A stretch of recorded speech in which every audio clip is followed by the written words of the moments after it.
जय Hind and hello guys, स्वागत है आपका आपके अपने YouTube चैनल ज्ञानदेह होस्ट में। और इस वीडियो में मैं आपको बताने वाला हूं MPESB, जिसको पहले आप MPPEB के नाम से जानते थे, RAEO ऑनलाइन फॉर्म 2023 के बारे में कि कैसे आपको इस लेटेस्ट भर्ती का फॉर्म फिलअप करना है, जहां पर आप 1978 पदों का फॉर्म फिलअप कर पाएंगे, जिसमें कि आपकी RAEO, RHEO, SADO, SHDO की पोस्ट है। तो आपको इस वीडियो को देखना है, यहाँ पर आपको रेशन से लेकर के प्रिंट तक की जानकारी दी जाएगी। तो चलिए शुरू करते हैं। अभी जो आप यहां पर वीडियो में देख सकते हैं, हमारी ऑफिशियल वेबसाइट jobsgyan.in है। इसका लिंक वीडियो के डिस्क्रिप्शन में दिया है। जैसे ही आप लिंक ओपन करेंगे, आपके सामने इसकी जानकारी आ जाएगी, जहां पर आपको जानने को मिलेगा कि आप 1 मई 2023 तक फॉर्म को भर पाएंगे। कौन सी पोस्ट के लिए कितनी वैकेंसी, अप्लाई करने के लिए एग्जैक्टली क्या क्वालिफिकेशन मांगी है, वो आप देख सकते हैं। इसमें यहाँ पर सबसे ज्यादा वैकेंसी ग्रामीण कृषि विस्तार अधिकारी यानी कि RAEO के लिए निकाली गई है। तो ये जानकारी आप चेक करेंगे। चेक करने के बाद में आपको बता दूं कि जो कैंडिडेट इसमें अप्लाई कर रहे हैं, उनका मध्य प्रदेश रोजगार पोर्टल के ऊपर रजिस्ट्रेशन होना अनिवार्य है। अगर आपने नहीं किया अभी तक, आप इस वीडियो को वॉच करके कर लीजिएगा। अभी आप यहां पर आएंगे और अगर आपने MPPEB की इस वेबसाइट का इस्तेमाल करके कभी कोई भी फॉर्म भरा है, तो आप डायरेक्टली यहां पर लॉगिन करेंगे, अप्लाई ऑनलाइन लॉगिन लिंक के ऊपर क्लिक करके। बट अगर आप फ्रेशर है, आपने अभी तक इस वेबसाइट का इस्तेमाल करके कभी कोई भी फॉर्म नहीं भरा है, तो आप यहां पर अप्लाई ऑनलाइन रजिस्ट्रेशन लिंक इसके ऊपर क्लिक करेंगे। अप्लाई ऑनलाइन पर क्लिक करने के बाद में आपके सामने कुछ ऐसा इंटरफेस आ जाएगा। मैं आपको बता दूं कि अगर आपने पहले MPESB का वेबसाइट का इस्तेमाल करके कोई भी फॉर्म भरा है, तो आपके पास पहले से रजिस्टर्ड नंबर होगा, यानी कि रजिस्टर्ड ID होगी। तो यहाँ पर जो प्रोफाइल पंजीयन में आपसे पूछेगी कि आपके पास पहले में पंजीकृत प्रोफाइल ID है, तो आप यहाँ पर हाँ करेंगे। बट अगर आप फ्रेशर है, आपने इस वेबसाइट का इस्तेमाल करके कभी कोई फॉर्म नहीं भरा है, तो आपको यहाँ पर रजिस्ट्रेशन करना है। तो इसके लिए आप यहाँ पर नहीं के ऊपर क्लिक करेंगे। नहीं पर क्लिक करने के बाद में आपके सामने कुछ ऐसा इंटरफेस आएगा। अब आप यहाँ पर जो नंबर रजिस्टर करना चाहते हैं अपना, वो रजिस्टर नंबर यहाँ पर डालेंगे और अपनी ईमेल ID आप यहाँ पर डाल देंगे। फिर ये जो कैप्चा कोड है 9+5 जो भी आपके सामने आता है, वो आप यहाँ पर लिखेंगे और OTP प्राप्त करे के ऊपर क्लिक करेंगे। अब गाइज आपके नंबर पर OTP गया होगा, वो OTP यहाँ पर आपको डालना है और OTP सत्यापन करे इसके ऊपर क्लिक करना है। इस पर क्लिक करने के बाद यहाँ पर आपके सामने कुछ ऐसी जानकारी आएगी। आप यहाँ पर नीचे आएंगे और आप पंजीयन करे इसके ऊपर क्लिक करेंगे। इसके बाद में यहाँ पर आपको कुछ ऐसा इंटरफेस देखने को मिलेगा। अब आपको यहाँ पर जो सामान्य पंजीकरण क्रमांक मिला है मैसेज के माध्यम से और जो पासवर्ड मिला है, वो आप यहाँ पर एंटर करेंगे। ऊपर आपको सामान्य पंजीकरण यानी कि रजिस्टर नंबर देना है और नीचे आपको जो प्रोफाइल पासवर्ड मिला है वो यहाँ पर डालना है। ये कैप्चा कोड फिल करना है एंड देन आप यहाँ पर फिर से लॉगिन पर क्लिक करेंगे। इसके बाद में गाइज आपके सामने यहाँ पर कुछ ऐसा इंटरफेस आ जाएगा। मेरा पहले से यहाँ पर रजिस्ट्रेशन है, इसलिए मैं यहाँ पर आपको उसी रजिस्ट्रेशन से जानकारी एडिट करके दिखा रहा हूँ। बट आपके सामने जो इंटरफेस आएगा वो कुछ ऐसा आएगा जैसा कि आप यहाँ पर देख सकते हैं, जहां पर आपको बोला है कि आप किस माध्यम से यहाँ पर सत्यापन करना चाहते हैं। eKYC के लिए आप eKYC OTP द्वारा करना चाहते हैं या फिर eKYC आप बायोमेट्रिक द्वारा सत्यापन करना चाहते हैं। बायोमेट्रिक वो होता है जिस पर आप अंगूठा लगाते हैं और OTP वो होता है कि जो नंबर आपका रजिस्टर्ड है उसके ऊपर OTP आएगा। तो कोई भी एक माध्यम आप यहाँ पर सिलेक्ट कर लीजिए और उसके बाद आप आगे बढ़ाई के ऊपर क्लिक कीजिए। अब इसके ऊपर क्लिक करने के बाद में यहाँ पर आएगा आधार क्रमांक। तो आपको यहाँ पर आपका आधार नंबर एंटर करना है और फिर यहाँ पर आपको इसके ऊपर टिक करना है। टिक करने के बाद ये कैप्चा आप यहाँ पर फिल करेंगे और फिल करने के बाद आप जनरेट eKYC OTP यहाँ पर क्लिक करेंगे। अब दोस्तों यहाँ पर जो जानकारी मैं आपको बताने वाला हूँ, ये सब जानकारी आपको फिलअप करते जाना है। तो सबसे पहले यहाँ पर आपको अपनी व्यक्तिगत जानकारी भरनी है, जैसे कि आपका नाम। तो जो भी आपका नाम 10वीं की मार्कशीट के अनुसार है, वो नाम आपको यहाँ पर फर्स्ट नेम एंटर करना है और फिर आपको उपनाम के सामने अपना लास्ट नेम फिलअप कर देना है। अगर आपका लास्ट नेम नहीं है तो आप NA लिख दीजिए। पति या फिर पिता का नाम, तो बेसिकली अगर आपकी शादी हो चुकी है तो आपको अपने पति का नाम देना है और नहीं तो आपको अपने पिताजी का नाम यहाँ पर फुल नेम एंटर करना है। फिर आपको यहाँ पर अपनी माताजी का नाम डालना है और आपको बोला जा रहा है कि श्रीमती न लिखे, यानी कि एग्जैक्ट नेम लिखे जो कि आपका डॉक्यूमेंट के अंदर है। फिर आपको यहाँ पर अपनी डेट ऑफ बर्थ डालनी है। ये डेट ऑफ बर्थ आपकी 10वीं की मार्कशीट के अनुसार होनी चाहिए। क्या आप मध्य प्रदेश के मूल निवासी है? अगर है तो हाँ कीजिए, नहीं तो आपको ना करना होगा, यानी कि नहीं करना होगा। बट इसमें मध्य प्रदेश के अलावा अन्य स्टेट के कैंडिडेट भी अप्लाई वैसे इसमें कर सकते हैं। फिर यहाँ पर आपको अपना जेंडर चूज कर लेना है। कास्ट कैटेगरी आपकी क्या है वो यहाँ से आपको सिलेक्ट करनी होगी। ये सिलेक्ट करने के बाद आप नीचे देखने को मिलेगा आपको क्या आप आर्थिक रूप से कमजोर है, यानी कि EWS कैटेगरी से बिलोंग करते हैं। अगर करते हैं तो हाँ कीजिए, नहीं तो आपको नो करना होगा। उच्च शैक्षणिक योग्यता का स्तर यानी कि आपकी हाईएस्ट क्वालिफिकेशन क्या है वो यहाँ से आपको चूज कर लेनी है। इसको चूज करने के बाद यहाँ पर निवास का क्षेत्र आपका पूछा जा रहा है ग्रामीण या फिर शहरी, तो जो भी है वो यहाँ से आपको सिलेक्ट करना होगा। विकलांगता विवरण, अगर आप विकलांग है तो यहाँ पर हाँ कीजिए, नहीं तो आपको ना करना होगा। अगर आप हाँ करोगे तो आपको अन्य ऑप्शन भी यहाँ पर चूज करने होंगे। फिर आती है वैवाहिक विवरण, क्या आप विवाहित है यानी कि क्या आप मैरिड है, अगर है तो हाँ कीजिए, नहीं तो आपको नहीं करना होगा। अगर आप हाँ करोगे तो आपको शादी की डेट भी यहाँ पर डालनी होगी। साथ ही जीवित बच्चों की संख्या और अंतिम बच्चे की जन्म तिथि यहाँ पर देनी होगी। क्या अंतिम बच्चे जुड़वा है, इसका आंसर भी आपको हाँ ना में करना होगा। फिर नीचे आता है आपका पत्र व्यवहार के लिए वर्तमान पता यानी कि आपका प्रेजेंट एड्रेस, तो जो भी आपका प्रेजेंट एड्रेस है वो यहाँ पर आपको डालना है। मकान नंबर आपका जो भी है वो यहाँ पर डाल देना है। आपके गांव का नाम जो भी है वो यहाँ पर आपको फिलअप करना है। फिर यहाँ पर क्षेत्र कॉलोनी आपकी जो भी है वो यहाँ पर एंटर आपको कर देनी है। तो चलिए हम यहाँ पर इसको फिलअप कर देते हैं। और तहसील या फिर शहर का आपके क्या नाम है वो यहाँ पर आपको भरना होगा। मैं एक रैंडम एड्रेस फिलअप कर रहा हूँ क्योंकि ये एग्जैक्ट जानकारी नहीं है। फिर यहाँ पर आपको स्टेट ऑटोमेटिकली दी जा रही है, अपनी डिस्ट्रिक्ट सिलेक्ट कर लेनी है। ये सिलेक्ट करने के बाद आप यहाँ पर नीचे देखोगे पिन कोड, तो आपको अपने जिले या फिर पोस्ट ऑफिस का पिन कोड एंटर कर देना है। करने के बाद आप यहाँ पर देख सकते हो पासवर्ड हेतु स्वयं का मोबाइल नंबर और ईमेल आईडी जो कि आपको यहाँ से कंफर्म कर लेनी है। फिर संलग्न दस्तावेज यहाँ पर दिया जा रहा है कि आवेदक के शरीर का स्थायी पहचान चिन्ह, तो अगर आपकी बॉडी के ऊपर कोई ऐसा मार्क है जिससे आपके शरीर की पहचान होती है तो आपको उसके बारे में यहाँ पर जानकारी लिख देनी है। परीक्षा कक्ष में प्रस्तुत किए जाने वाला फोटो युक्त पहचान पत्र, तो आप इनमें से कौन सी आईडी देना चाहते हो वो आईडी आपको यहाँ पर सिलेक्ट कर लेनी है। कोई एक आईडी आपको यहाँ पर देनी ही होगी। फिर आता है आधार कार्ड नंबर जो कि यहाँ पर ऑटोमेटिकली फिलअप है और वेरीफाई भी हो चुका है। बायोमेट्रिक परीक्षण का विवरण, क्या आपको फिंगर बायोमेट्रिक परीक्षण में कोई समस्या है, अगर है तो हाँ कीजिए, नहीं तो आपको ना करना होगा। अगर आप हाँ करोगे तो आपको यहाँ पर कारण भी चूज करना होगा। क्या आप अपने बैंक खाते का विवरण देना चाहते हैं, अगर देना चाहते हैं तो यस कर दीजिए, नहीं तो आपको नो करना है। अगर आप यस करोगे तो आपको यहाँ पर बैंक सिलेक्ट करना होगा, IFSC कोड डालना होगा और ये जानकारी भरनी होगी। अगर नहीं भी करते हैं, अभी नहीं देते हैं जानकारी, तो तब भी कोई प्रॉब्लम नहीं है।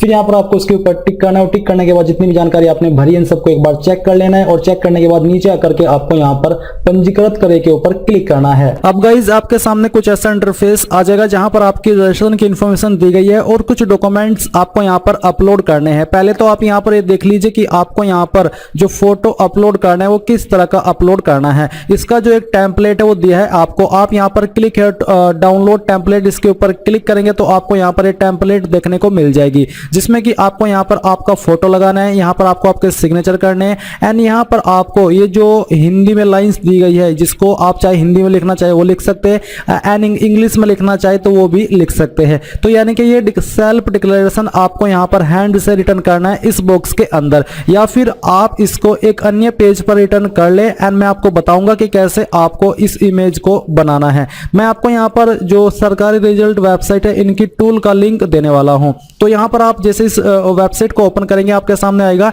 MPPEB टेम्पलेट, तो आप इसके ऊपर क्लिक करेंगे। अब इसके ऊपर क्लिक करने के बाद में यहां पर आप लिखेंगे नेम ऑफ फोटो, यानी कि आपका जो नाम है वो यहां पर आपको लिखना है। जैसे कि मैं यहां पर इसको लिख देता हूं।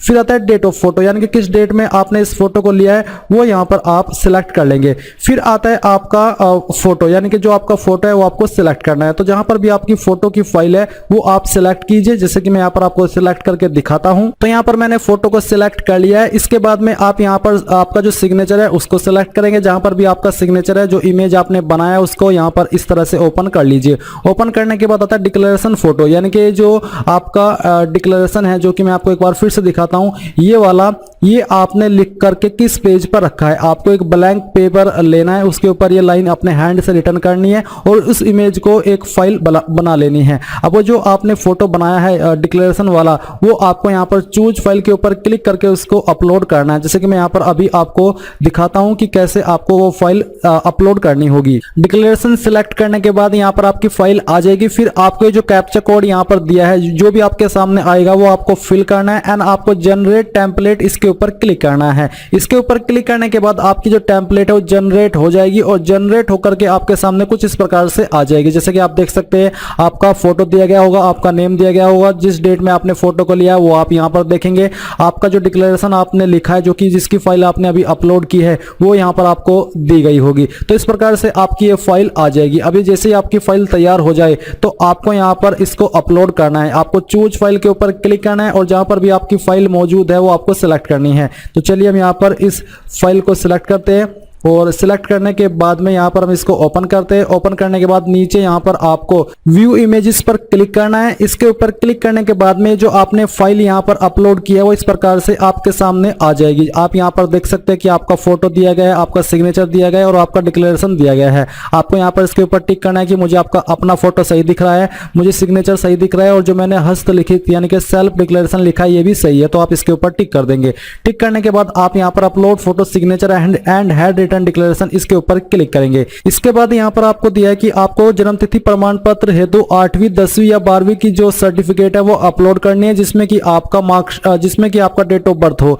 तो आपको यहाँ पर चूज फाइल के ऊपर क्लिक करके आपका बर्थ सर्टिफिकेट या फिर 10th की सर्टिफिकेट अपलोड कर देनी है। इसके बाद है SC ST OBC का सर्टिफिकेट। अगर आप SC ST OBC है तो आप यहाँ पर आपका कास्ट सर्टिफिकेट अपलोड कर देंगे। अगर आप नहीं है तो आपके सामने ये ऑप्शन एप्लीकेबल यानी कि क्लिक करने लायक नहीं रहेगा। तो ये सब जानकारी आपने यहाँ पर जो भरी है इन सभी को वेरीफाई कीजिए एंड सबमिट डिटेल्स के ऊपर क्लिक कीजिए। सबमिट डिटेल्स के ऊपर क्लिक करने के बाद में यहाँ पर आपकी सभी जानकारी आ जाएगी। अब आपको यहाँ पर प्रिंट प्रोफाइल रिसिप्ट इसके ऊपर क्लिक करके इसको जो प्रिंट है वो ले लेना है। अगर आपके पास अभी प्रिंटर मौजूद नहीं है तो आप इसको PDF के रूप में सेव कर लीजिए और बाद में आप लोग प्रिंट करा लीजिएगा। अब गाइज आपको यहाँ पर क्या करना है, आपको जो लिंक मैंने हमारी वेबसाइट का इस वीडियो के डिस्क्रिप्शन में दिया है ये आपको एक बार फिर से ओपन करना है और ओपन करने के बाद में आपको यहाँ पर इंपोर्टेंट लिंक्स के सेक्शन में आकर के अप्लाइंग ऑनलाइन लिंक पर क्लिक करना है। इस पर क्लिक करने के बाद में आपके सामने वेबसाइट आ जाएगी। अब आप यहाँ पर 2 पॉइंट पर आपकी ये वैकेंसी देख सकते हैं। आपको यहाँ पर ग्रीन आइकन पर क्लिक करना है। इसके बाद गाइज आप यहाँ पर इंस्ट्रक्शंस पर टिक करेंगे और आगे बढ़ाई के ऊपर क्लिक करेंगे।